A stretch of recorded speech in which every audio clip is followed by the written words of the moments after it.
Captain America is trash. The only reason he became athletic or anything at all is because he got stuck with a needle. All right, he was chose because he couldn't pass the test to be a soldier, but being stuck with a needle and then all of a sudden becoming more athletic, I mean, it may impress you, but I watch baseball. I see that all the time.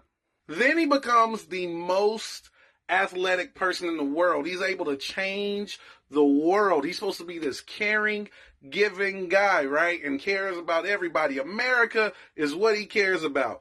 You became Captain America during the Jim Crow era, my friend. You didn't help no black people. You thought that the way the world was, you care about everybody. You have the power to change everything. You didn't think to fight for black people at all.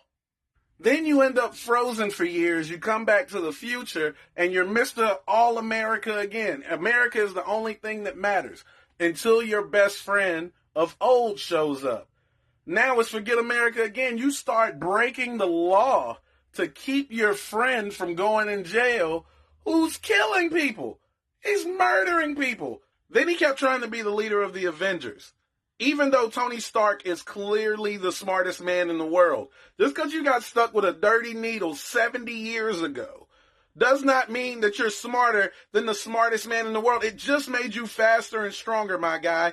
He's the smartest. See, what also had to be inside that needle was this thing called privilege, because you think you are just greater than everybody just because you're you. I don't know what that is. So after the first invasion, Tony goes, let's put a barrier around the earth so we could better protect ourselves. And then Mr. High and Mighty is like, nah, let's not do that. You're infringing on the rights of all the humans on earth.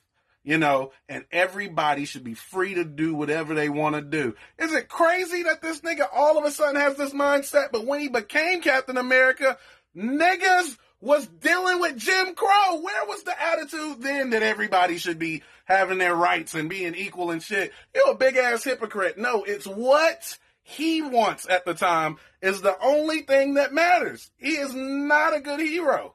So because there's no barrier, Thanos kills half the universe. And now he's looking at Tony like, can you find a way for us to go back in time? I thought you were the leader, dog. Thought you was a smart guy. Now you realize you ain't smart. It's okay. Tony has a kid. He has his wife. He didn't really lose anything. But he, of course, decides, because that's what a real hero does, decides he's going to put everything he loves on the line for everybody else. And they come back. They got to fight Thanos and all of this. This dude is, he part of the fight or whatever. They win. Tony has to save them again by snapping and saving, the universe. Okay. So they're like, okay, but we got to send everything back in time. Black Widow is dead. Tony Stark is dead. They need him to now be the leader of the Avengers, which he always pretended to be. Nope. Went back in time and hooked up with his old girlfriend and left the world just to fend for itself in his absence. Because that's what a leader does, apparently. And then, whenever he got back, he had one job, and that was to pass down who was going to be Captain America. And he gave the shield to a nigga who don't have powers. Just a nigga with wings and guns. Now, Bucky, on the other hand, had all these crazy skills because he got injected too. It makes perfect sense. It makes perfect sense to just give it to Bucky. But, nope, can't do that. Got to set a black man up who don't have the skills to do the job. Now everybody's going to look for him to be you, and he can't be you when there was a guy who obviously could do what you could do. So you setting this black man up to lose. Which reminds me why you never did anything when you were Captain America during Jim Crow. I hate this nigga. He is the worst hero ever. He can be y'all's hero. Captain America is the worst hero of all time. By far. If you still love him, that's on you. But I proved my point.